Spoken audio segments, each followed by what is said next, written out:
اعوذ باللہ من الشیطان الرجیم بسم اللہ الرحمن الرحیم الحمد للہ رب العالمین الصلاۃ والسلام علی اشرف الانبیاء والمرسلین خیر المبشرین والمنذرین المخاطب الطاہٰ والیاسین النبی المؤید ورسول المسدد المصطفى الامجد محمود الاحمد مولانا ابی القاسم محمد اللہم صلی علی محمد و آل محمد۔ تمام تر تعریفیں اس خدائے بزرگ و برتر کے لیے ہیں کہ جس نے ہمیں خلق کیا محمد و آل محمد کے صدقے میں اور ہمیں بے شمار نعمتیں عطا کی۔ عزیز گرامی قدر، کسی شخصیت کے بارے میں کچھ کہنے کے لیے، کچھ بیان کرنے کے لیے، کسی شخصیت کے بارے میں کچھ بولنے کے لیے دو چیزوں کی ضرورت ہوتی ہے۔ ایک تو یہ کہ بیان کرنے والے نے اس شخصیت کو دیکھا ہوا ہو، اس کے بارے میں بیان کر سکے، اور اگر نہ دیکھا ہو تو کم از کم اس کے متعلق کسی کتاب میں پڑھا ہو اور پھر اس کتاب کا حوالہ دے کر اس شخصیت کے متعلق بات کر سکے۔ اس کے علاوہ ہمارا خیال ہے کہ کوئی تیسرا طریقہ نہیں ہے کسی کے متعلق کوئی بات کرنے کے لیے۔ کسی شخصیت کو انسان ذاتی طور پر پہچانتا ہو تو وہ بات الگ ہے کہ کسی شخصیت کو دیکھا ہوا ہے، اس کو پہچانتا ہے، اس کے کردار سے واقف ہے تو اس کے متعلق کچھ کہہ سکتا ہے۔ اگر ایسا نہیں ہے اور ملاقات ہی نہیں ہوئی تو پھر یقیناً کسی کتاب کا حوالہ چاہیے، کوئی کتاب ایسی ہو کہ جس کے اندر اس شخصیت کا تذکرہ موجود ہو۔ تو جس شخصیت کے متعلق میں گفتگو کرنا چاہتی ہوں میں نے ان کو نہیں دیکھا، یعنی براہ راست میں نے امام حسن علیہ السلام کو نہیں دیکھا ہے، اور نہ میں نے اس دور کو پایا ہے کہ میں ان کے بارے میں کچھ بیان کر سکوں۔ تو ہمارے پاس دوسرا طریقہ رہ گیا کتابوں کا، اور جس شخصیت کے لیے میں نے آج گفتگو کرنی ہے ان کے لیے کسی کتاب کی ضرورت ہی نہیں ہے۔ قرآن پڑھتے جائیے، سیرت حسن سامنے آ جائے گی، اور دیگر ہمارا خیال ہے کہ کسی اور کتاب کی ضرورت ہی نہیں پڑتی۔ تو آج میں جس موضوع پر بات کرنا چاہتی ہوں وہ ہیں شخصیت امام حسن علیہ السلام۔ آج میں آپ کے سامنے امام حسن علیہ السلام کی شخصیت کے متعلق 5 باتیں قرآن سے بیان کرنا چاہتی ہوں کہ جس کے متعلق کوئی بحث نہ کرنی پڑے۔ تو شروع کرتے ہیں اپنی گفتگو کو۔ سورہ آل عمران آیت نمبر 61 ہے۔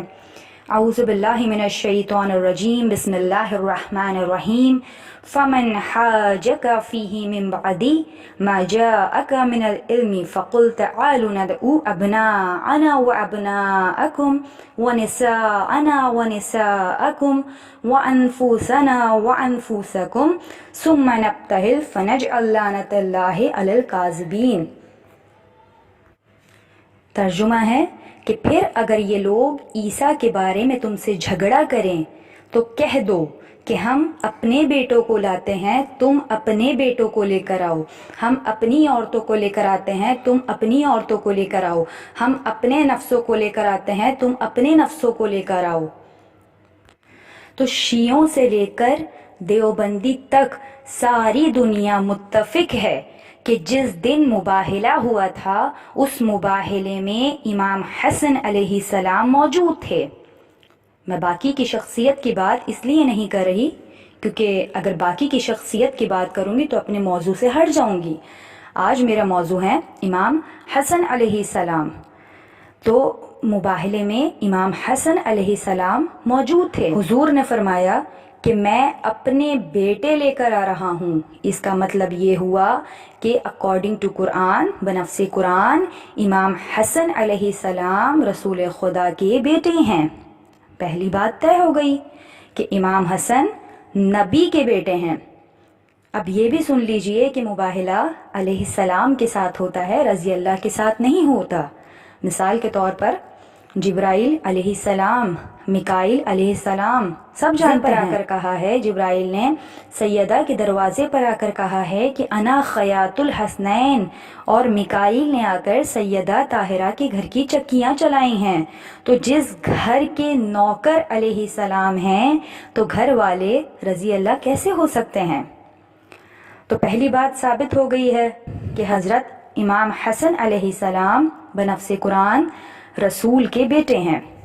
تو اب جو چھوٹی بچیاں ہیں، جو چھوٹی بہنیں ہیں، وہ یہ بات یاد کر لیں اور سر اٹھا کر یہ بات کہیں، کیونکہ قرآن کی روح سے ثابت ہے، قرآن سے ثابت ہو گیا کہ نبی کے بیٹے ہیں، اور وہ صرف نبی کے بیٹے ہی نہیں بلکہ فنجعل لعنت اللہ علی القاذبین ہیں، وہ گھر سے نکلے ہیں جھوٹوں پر لعنت کرنے کے لیے۔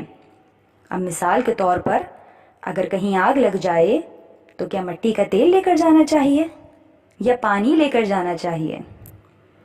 آپ کا جواب ہوگا کہ پانی لے کر جانا چاہیے۔ کیوں؟ کیونکہ پانی کا مزاج آگ سے نہیں ملتا۔ اسی طرح امام حسن کا مزاج جھوٹ سے نہیں ملتا۔ اب پوری دنیا میں کوئی ان پانچوں کو نور مانے یا نہ مانے، کوئی ان پانچوں کو مشکل کشا مانے یا نہ مانے، اکارڈنگ ٹو قرآن، بنفس قرآن، بآسانی کے ساتھ ان کو ماننا پڑے گا کہ یہ پانچ ہیں سچے، کیونکہ مباہلہ میں گئے ہیں اور امام حسن علیہ السلام ان سچوں میں شامل ہیں۔ تو قرآن کی روح سے دو باتیں امام حسن علیہ السلام کے متعلق ثابت ہو گئیں، پہلا یہ کہ نبی کے بیٹے ہیں اور دوسرا یہ کہ سچے بھی ہیں۔ اب تیسری بات کہ ام المومنین حضرت عائشہ رضی اللہ تعالیٰ عنہ فرماتی ہیں کہ رسول کے کاندھے پر کالے بالوں والی کالی چادر تھی جب وہ میرے حجرے سے نکلے اور ام سلمہ کے حجرے میں گئے۔ اب میں نہیں جانتی کہ اس چادر کا طول اور عرض کتنا تھا، بس اتنی تھی کہ اگر اس کو پھیلائیں تو 5 اس میں آ جاتے تھے، 5 کے اوپر وہ چادر آرام سے آ جاتی تھی۔ تو حضرت عائشہ فرماتی ہیں کہ جب 5 اس چادر کے نیچے آ گئے، حسن، حسین، علی و زہرا، تو اس وقت محمد نے چادر میں سے ہاتھ باہر نکال کر فرمایا کہ یہ ہیں میرے اہل بیت۔ تو اللہ نے اسی وقت جبرائیل کو بھیج کر کہا انما یرید اللہ لیذھب عنکم الرجس اہل البیت ویطہرکم تطہیرا، کہ میں نے بھی ان کو ازل سے پاک رکھنے کا وعدہ کیا ہے۔ تو جو خدا کی طرف سے طاہر و مطہر ہیں ان میں بھی حسن شامل ہیں۔ اس کا مطلب یہ ہوا کہ تیسری بات بھی قرآن سے ثابت ہو گئی کہ امام حسن علیہ السلام نبی کے بیٹے ہیں، سچے ہیں اور پاک ہیں۔ اب چوتھی بات، ان اللہ و ملائکتہ یصلون علی النبی یا ایھا الذین آمنوا صلوا علیہ وسلموا تسلیما۔ اس کے اوپر طویل بحث کی ضرورت ہی نہیں، کیونکہ یہ قرآن کی روح سے محمد اور ان کی آل پر درود ہے، اور وہ جو آل محمد کی بنی ہے، اس آل کے موجد حسن ہیں۔ موجد کہتے ہیں بنانے والے کو۔ تو جب امام حسن علیہ السلام تشریف لائے تو محمد کے بیٹے بن کر آئے، تو رسول ابتر نہیں رہے، یعنی امام حسن علیہ السلام وہ شخصیت ہیں کہ جن پر درود بھیجنا ضروری ہے، کہ جس دن حسن تشریف لائے تو اس دن یہ آیت نازل ہوئی ان شانئک ھو الابتر، کہ محمد کا بیٹا موجود ہے۔ اور جب یہ آیت نازل ہوئی محمد پر کہ میں تم سے کچھ نہیں مانگتا سوائے اس کے کہ میرے اقربا سے مودت کرو، تو یہ سن کر صحابہ کرام آئے تھے نبی کے پاس اور کہنے لگے کہ یا رسول اللہ، یہ آیت آئی ہے تو جن لوگوں کی مودت خدا مانگ رہا ہے یہ لوگ کون ہیں؟ جن کی مودت خدا نے طلب کی ہے یہ اہل بیت کون ہیں؟ جن کی مودت میں جینا ہے، جن کی مودت میں مرنا ہے، تو نبی پاک نے ان کے نام بتائے، جن کی مودت میں رہنا ہے، سب سے پہلے ہیں علی مرتضیٰ، دوسرے حسن مجتبیٰ، تیسرے حسین سید شہداء اور چوتھی جناب زہرا۔ یعنی جن لوگوں کی مودت اللہ نے مانگی ہے ان میں بھی حسن شامل ہیں۔ تو یعنی پانچوں باتیں قرآن سے ثابت ہو گئیں کہ نبی کے بیٹے ہیں، سچے ہیں، پاک ہیں، خدا بھی ان پر درود بھیج رہا ہے اور پروردگار عالم نے ان کی مودت طلب کی ہے۔ عربی کا یہ قانون ہے کہ جب کوئی چیزیں دو ایک جیسی ہوں، بالکل ایک جیسی ہوں، تو اس کے نام کے آخر میں عین لگا دیا جاتا ہے۔ جیسے حرمین، دو ایک جیسے حرم، خادمین، شریفین، سبتین، مشرقین، دو ایک جیسی مشرقیں، مغربین، دو ایک جیسی مغربیں۔ جب ایک جیسے ہوں تب عین آتا ہے، اگر ان دونوں میں ذرا برابر بھی فرق ہوتا تو یہ حسنین نہ ہوتے۔ حسن اور حسین کو کہا جاتا ہے حسنین، یعنی بالکل ایک جیسے، دونوں میں کوئی فرق نہیں ہے۔ حسن کا معنی بھی بے عیب ہیں، حسین کے معنی بھی بے عیب ہیں۔ حسن بھی علیہ السلام ہیں، حسین بھی علیہ السلام ہیں، بس فرق صرف اتنا ہے کہ جو بے عیب پہلے آئے ہیں ان کو حسن کہتے ہیں اور جو بے عیب بعد میں آئے ہیں ان کو حسین کہتے ہیں۔ موضوع امام حسن علیہ السلام کی ذات ہے تو ایک چھوٹا سا واقعہ بیان کرتی چلوں کہ ایک مرتبہ حسنین نے تختیاں لکھیں۔ جب بات حسنین پہ آئی ہے تو پھر حسنین سے ہی شروع کرتے ہیں کہ حسنین نے تختیاں لکھیں۔ امام حسن نے الگ تختی لکھی اور امام حسین نے الگ تختی لکھی اور جناب سیدہ کے سامنے رکھ دی اور پوچھنے لگے کہ اماں جان، دونوں میں سے بہتر تختی کس نے لکھی ہے؟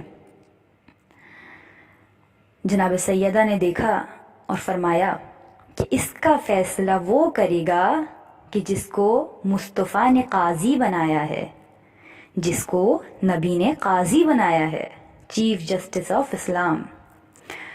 کون ہے؟ مولا کائنات علی ابن ابی طالب۔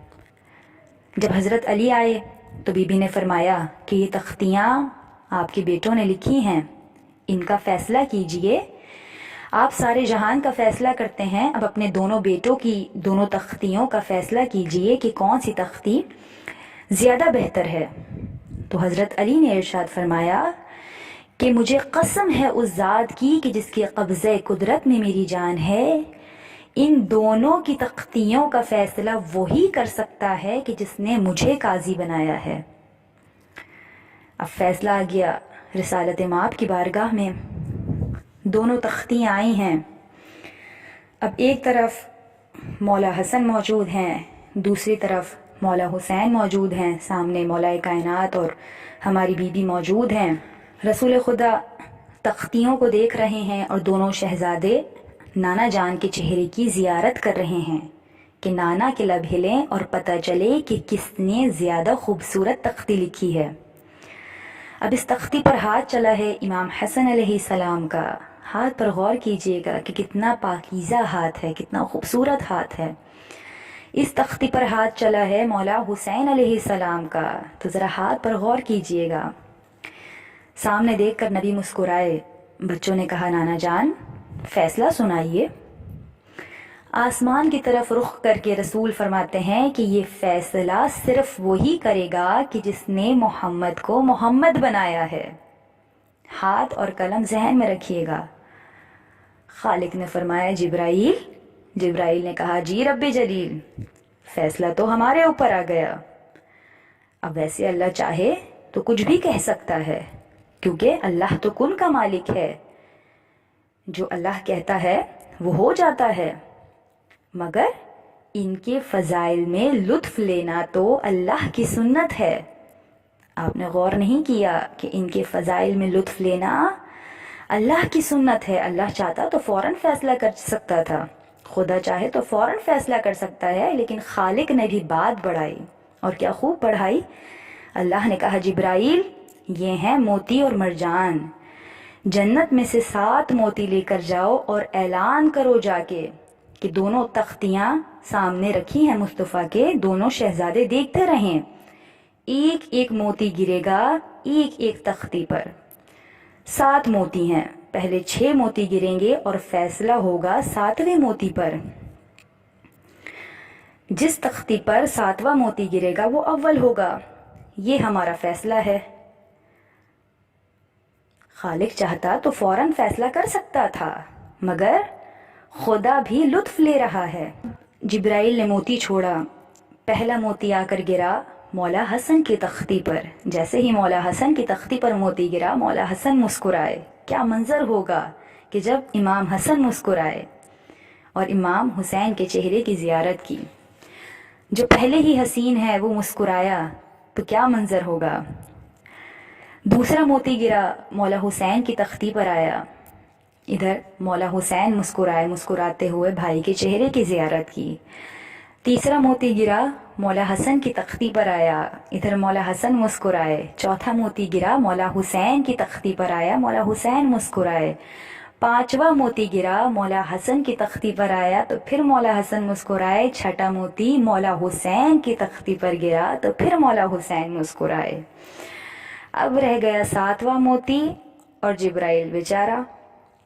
پروردگار عالم نے کہا جبرائیل موتی گرا دو۔